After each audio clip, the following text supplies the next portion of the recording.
a la siguiente ponencia. Vamos con los 15 minutos de retraso del descanso. Y ahora Kerstin vuelve a hablarnos, pero ahora de otro autor, de Rodríguez Méndez, del que también Jordi Coca va a hablar esta tarde también de él. Entonces, es una de las cosas que más me ha gustado en el diseño, un poco de todo esto, que el mismo autor va a ser tocado por diferentes ponentes y, por lo tanto, unas cosas pueden ser complementarias y otras no, y ahí puede estar la riqueza. Entonces, esto de que estéis vosotros tres expertos en Gómez Arcos, ¿no?, o que se presente ahora lo de Rodríguez Méndez por dos investigadores, creo que eso nos puede enriquecer y me ha gustado esa idea. Que sí funciona, la anotamos para el Congreso. Y si vemos que no es necesario porque puede resultar redundante, pues lo eliminamos y hacemos la parte más convencional. Kerstin, cuando tú quieras. Sí, no hay muchísimas presentación gracias. porque ya fuiste presentada. Gracias por darme una segunda oportunidad.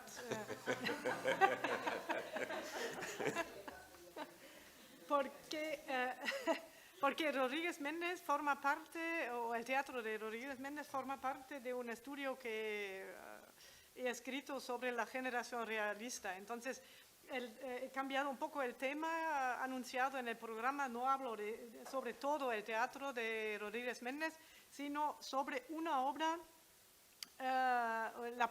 su primera obra estrenada, que he escogido para esta ponencia y, desgraciadamente, de repente el tema que trata es muy actual, porque es la guerra. Los soldados que se van a la guerra. Entonces, es un tema que ha tratado de forma bastante interesante y, además, lo que voy a decir se conecta con lo que Enrique Baena ha presentado sobre la tragedia. Bueno, entonces, ya quisiera recordar algunos datos biográficos de José. Sí.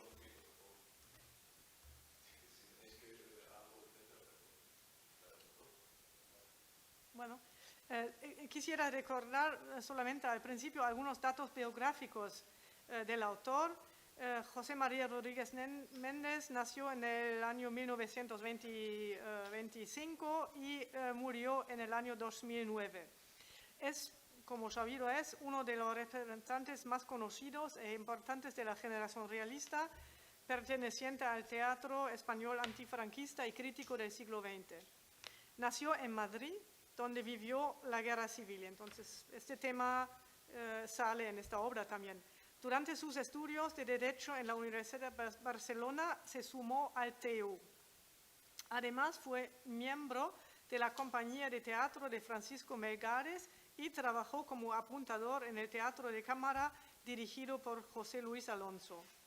En estos años escribió una primera obra dramática que se titulaba Judith y Holofernes, que luego destruiría. Durante sus estudios en la Universidad de Barcelona, se hizo notar por comentarios antifranquistas y disidentes que le obligaron a trasladarse a la Universidad de Zaragoza, donde completó su licenciatura de Derecho en el año 1950. Fundó dos revistas literarias, Verde Viento y La Calandria, y luego, a su regreso a Barcelona, se sumó al grupo teatral La Pipironda.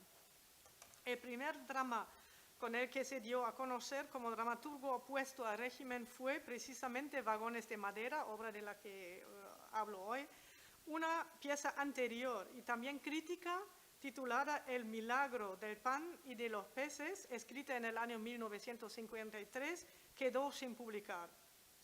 A partir del estreno de Vagones de Madera, elaboró una gran serie de dramas críticos y antifranquistas, aunque pocos fueron los que llegó a estrenar, y que en toda una demostración de celo, la censura franquista prohibió la casi totalidad de sus obras, como son Los Inocentes de la Moncloa, La Vendimia de Francia, La Batalla del Verdún, Bodas que fueran famosas del Pingajo y la Fandanga y Flor de Otoño. Todo esto durante el franquismo.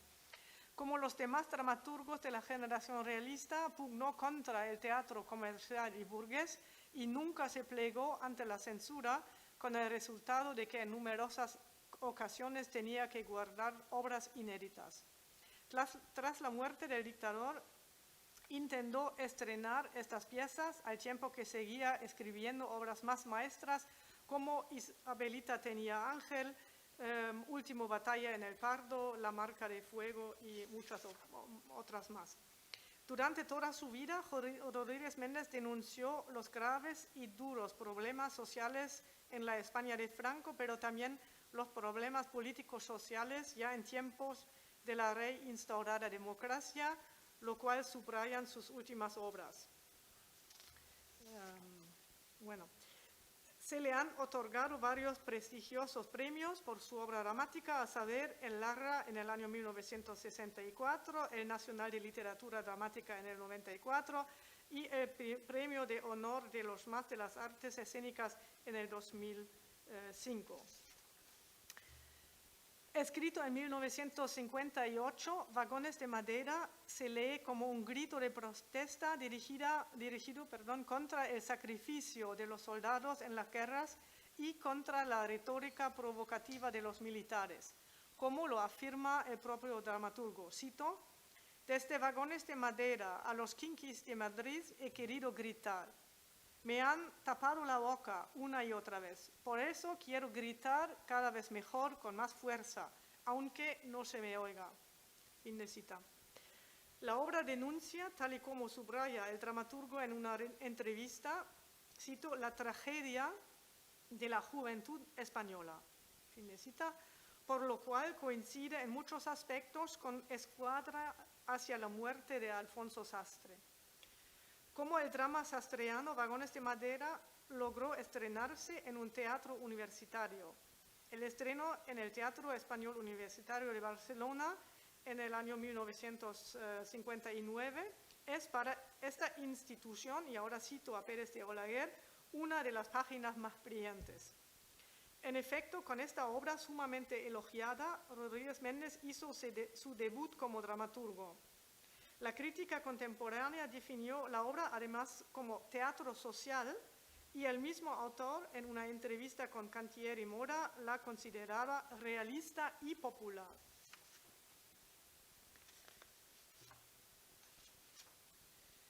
Ahora bien, en mi análisis de esta obra, en mi libro sobre la generación realista, he propuesto en primer lugar un nuevo acercamiento metódico al análisis desde una perspectiva estética, tanto de los conceptos propiamente estéticos de los autores como del realismo.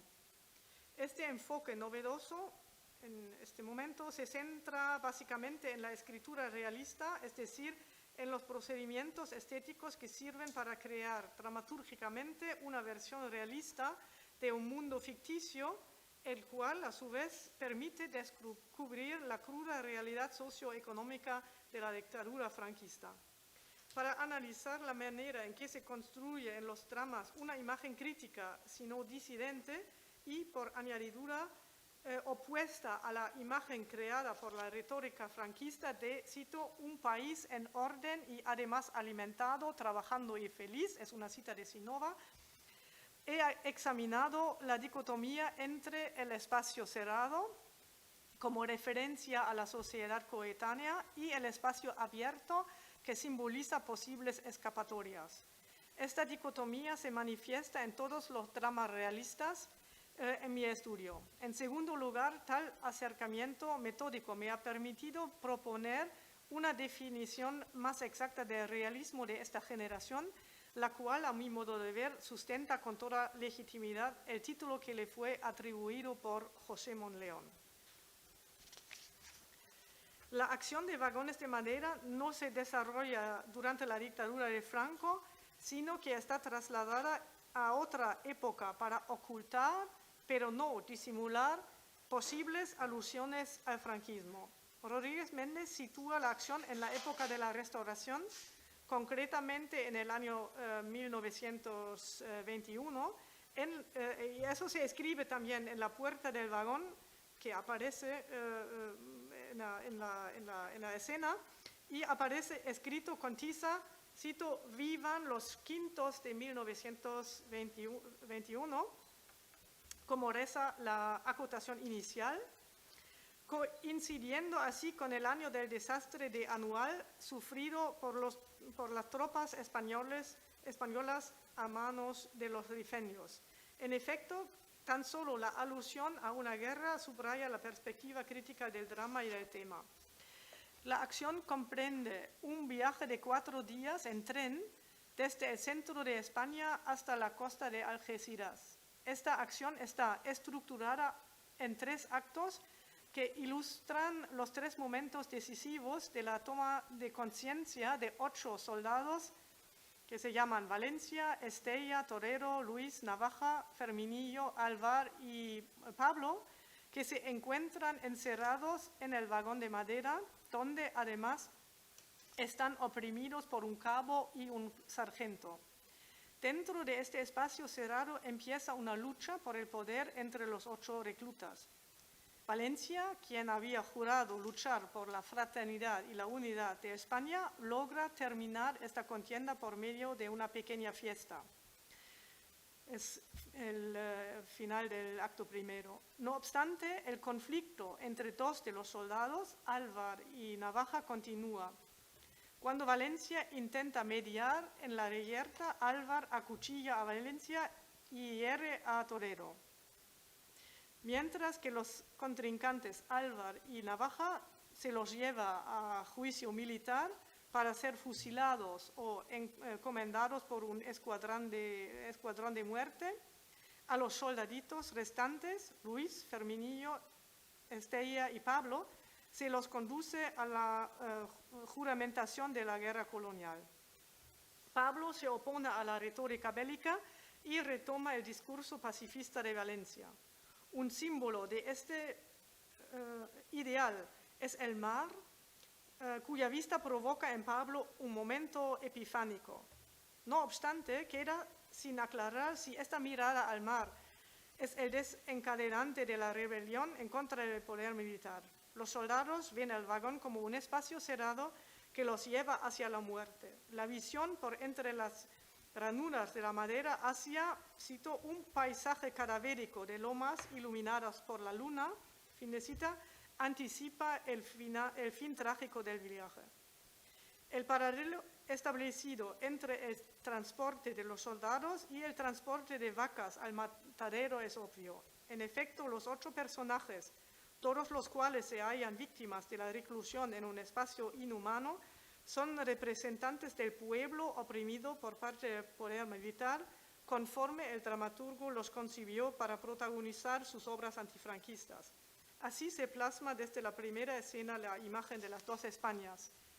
Los 3 actos de la pieza muestran no solo, cito a Martín Recuerda, amigo de Rodríguez Méndez, la actitud que nos van a ir relevando los personajes y que nos definirán sus caracteres, fin de cita, sino sobre todo los 3 enfoques distintos sobre la rebelión contra el poder en este espacio cerrado del vagón de madera, caracterizado por la acotación inicial como interior de un vagón de mercancía cerrado.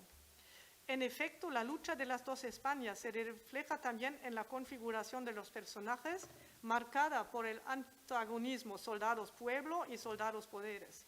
En este sentido, deben entenderse también algunos versos de Reyerta, tomados del romancero gitano de Lorca y antepuestos a la obra. Cito, aquí pasó lo de siempre, han muerto 4 romanos y 5 cartagineses. Fin de cita, versos a los que recurren igualmente los personajes de la obra.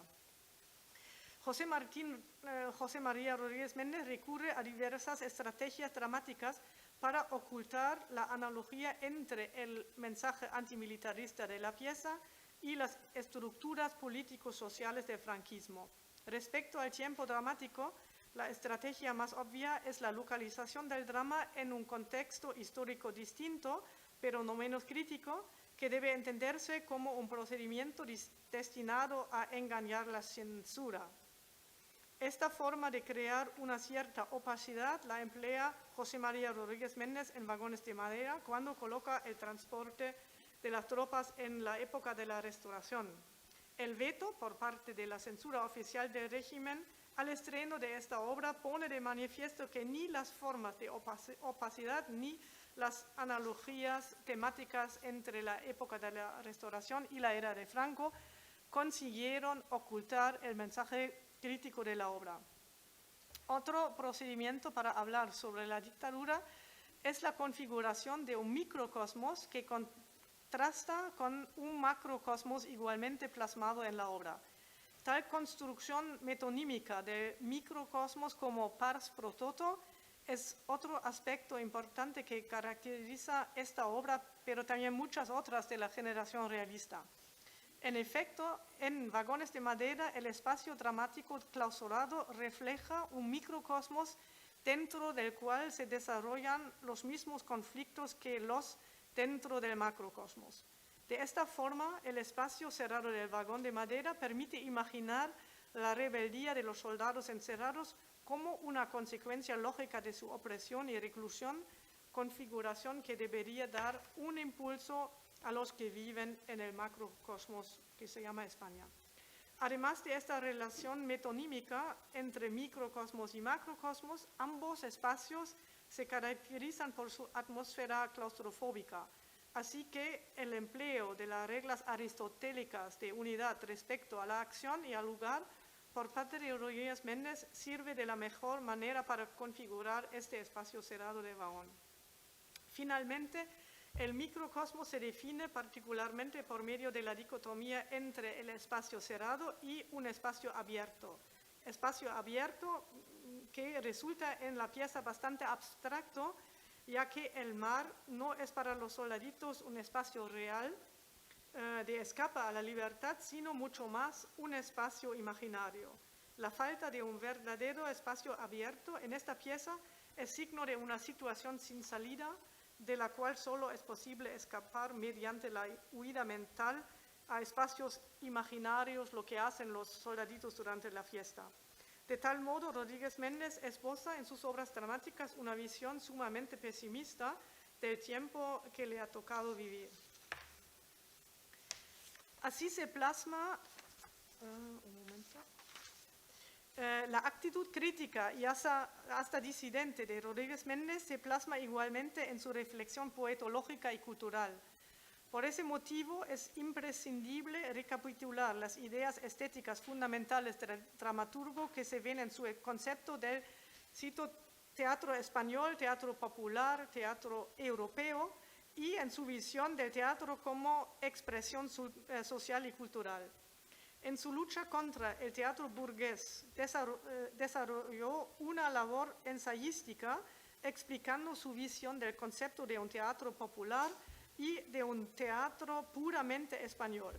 Visión crítica que es muy semejante a la de su amigo José Martín Recuerda, quien había elaborado su concepto del iberismo para poner al descubierto las consecuencias sociales y morales de la guerra civil y del franquismo. Es decir, ambos dramaturgos buscaban por las mismas fechas durante la dictadura franquista y también durante la transición un realismo genuinamente español. En efecto, en su artículo Teatro Español, Teatro Popular, Teatro Europeo, Rodríguez Méndez subraya precisamente la importancia literaria de Martín Recuerda, quien con su obra La Llanura del año 47-48 fue uno de los primeros dramaturgos en hablar en su teatro anti-evasionista e inconformista sobre las consecuencias nefastas de la guerra civil y de la posguerra. Tal y como su compañero de generación, Rodríguez Méndez estaba convencido de que existía una cultura oficial de los poderosos y un mundo subterráneo en donde se alzaba la voz del pueblo, silenciada precisamente por la cultura oficial. A partir de esto se deduce la división del teatro en el oficial y el acosado, separación que, según él, seguía siendo vigente y que llevaba consigo la opresión del teatro crítico, antifranquista y antievasionista. De ahí que definiera en el año 1976 su teatro de la siguiente manera, cito, teatro histórico sobre la España de Franco y sus prolegómenos, teatro de documentación y denuncia sobre la explotación, corrupción y humillación del hombre por el despotismo brutal y no ilustrado. Más escuetamente podría decirse como episodios nacionales dramáticos de la España violada. Fin de cita.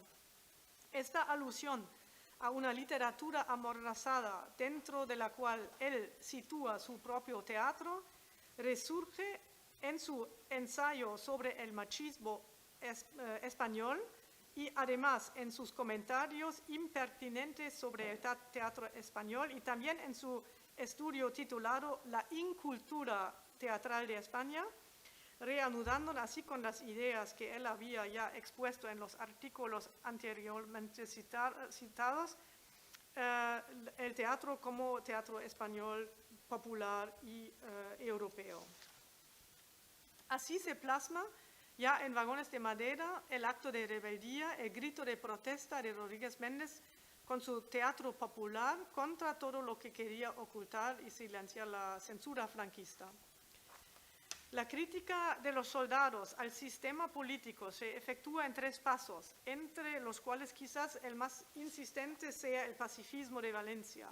Sin embargo, Rodríguez Méndez indica, y esto es otro paralelo con la obra de Sastre, Escuadra hacia la muerte, que un cambio en la actitud social no es posible sin conciencia política, mientras que Valencia, como portador de la luz, es capaz de calmar los ánimos exitosamente, de forma que Luis y Pablo se tornan pacifistas. A lo largo del segundo acto va a hacerse evidente que amistad y compañerismo, es decir, confraternización, otra palabra que cito del texto, no bastan para aplacar las rivalidades dentro del grupo, impedir la guerra entre hermanos y así alcanzar una mejoría de las circunstancias sociopolíticas por las que atraviesa la sociedad. Quisiera terminar con algunas conclusiones. Vagones de Madera es una obra que trata de la sublevación del pueblo contra las autoridades en un microcosmos cerrado y bien definido. Al mismo tiempo, resulta llamativo que el enfoque principal sea siempre el de la referencia extraliteraria a la España franquista, de tal modo que la tensión entre este microcosmos, así como la tensión entre este espacio representado y el microcosmos evocado, permite captar el potencial crítico de la obra. Así se hace patente en la rebelión que transgrede sutilmente algunos tabúes.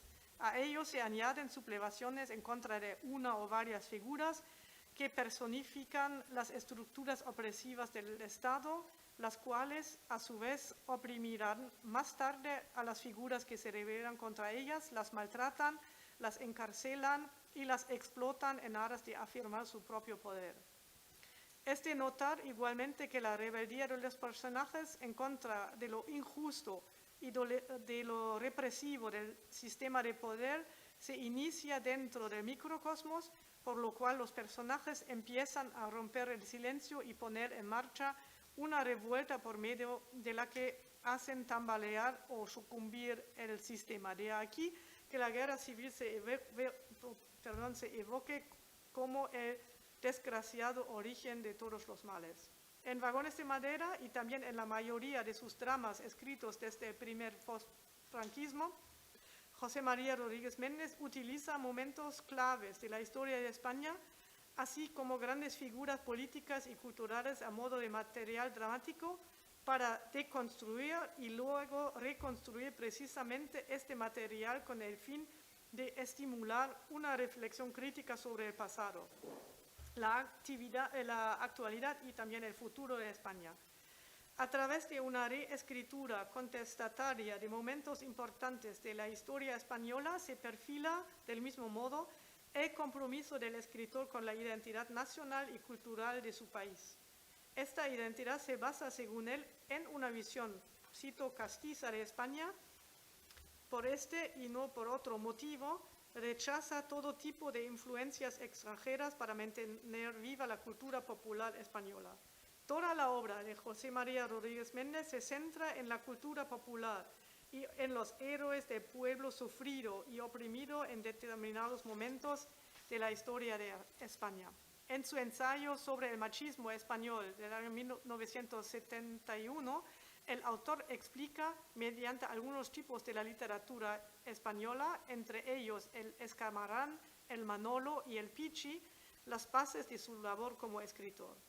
Como observador crítico de los cambios sociales, Rodríguez Méndez escoge con acierto de entre el material histórico, fechas y lugares simbólicos, figuras políticas y literarias, así como acontecimientos históricos claves que son, según el concepto del lugar de memoria creado por Pierre Nora, puntos de cristalización en los que se plasma de forma concreta la identidad nacional y cultural. Es justamente mediante la deconstrucción y la reconstrucción de estos lugares de memoria que resulta posible captar el tratamiento crítico de la historia nacional y el compromiso de este autor. Al abrir un debate crítico sobre momentos y figuras clave de la historia de España, el dramaturgo lucha también contra el olvido y la desmemoria. Sus dramas se convierten no solo en instrumentos para la recuperación de la memoria, sino también en comentarios perspicaces sobre la España actual y sus múltiples problemas, tanto políticos como sociales. Por esta razón, asigna a sus dramas una clara función política y social que se dirige a los lectores y espectadores del Hic et Nunc como objeto de estimular un diálogo sobre la conciencia histórica de España. Conforme a las ideas de Rodríguez Méndez, el teatro es el lugar de la mnemotecnia y el medio artístico por excelencia para deconstruir, reconstruir y hasta revivir momentos decisivos del pasado que tienen un gran impacto en la España de hoy. Muchas gracias. Muchas gracias, empiezan a salir. Choni, si quieres ponerte de acuerdo con Pedro mientras tanto, mientras vamos comentando algo sobre eso. Vamos a finalizar con Choni a 10 minutos hablando sobre la confluencia y viendo una serie de imágenes, como tienen que prepararla. Mientras tanto, podemos conversar un poco con Kerstin, que me ha llamado. Bueno, están saliendo títulos ya aquí de interés, no solamente autores, sino también títulos que podríamos revisarlos, ¿no? Que podríamos revisarlo. Me ha recordado también mucho lo de Aola no es de Leil, de Alfonso Sastre, es decir, esta serie como de revisión de obras históricas, ¿no? Aquello era la guerra de Filipinas, esto es la guerra de Marruecos, hubo como una revisión de los conflictos así históricos españoles, ¿no? Cuando queráis, cualquier comentario sobre este tema. Sí.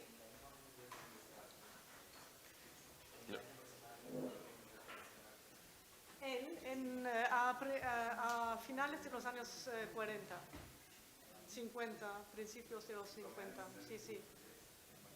En Barcelona, sí. ¿Por qué? Ah, sí, ok, comprendo. ¿Puedes, un poquito más alto, Carlos, que no nos hemos enterado. Yo también tengo un poco. ¿Puedes hablar con más Apuntaba simplemente la posibilidad de que a lo mejor hubiera coincidencia con Gómez Arco, que entró a la Universidad de Barcelona en el 53. No sé. En Derecho también. En el 53, 1953. Puede ser. Pues, como también es un conocedor y un fan del teatro, coincidieron quizás, ¿no? en este ámbito cultural, teatral. Sí, es una coincidencia muy interesante. Sí, y al principio Gómez Arcos escribió también un teatro realista, ¿no? Y luego salió hacia el idealismo, ¿no? Sí, muy bien, gracias.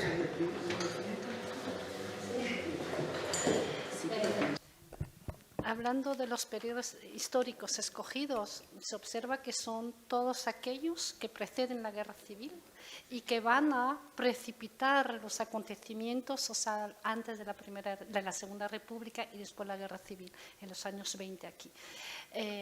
Y eso es significativo, por supuesto, dentro de ese teatro que quiere hablar del periodo franquista, pero que elude la guerra civil y entonces va antes. Y hay una obra muy clásica de ese teatro que es Buero Vallejo, Historia en una escalera, y si observáis hay 3 actos, primeros años creo 10 o 20 y 40, y se salta. Los años 36, 39 no está, no está. O sea que se pasa de una década a la otra, que es una manera de subrayar que ahí falta un hueco en la historia oficial, que es esa historia de España, y que es la guerra civil. Es otra manera de subrayarlo, no decirlo, silenciarlo, pero de manera tan ostensible, ¿no? Y otra cosa también que estaba pensando mientras hablabas, la cuestión del tren.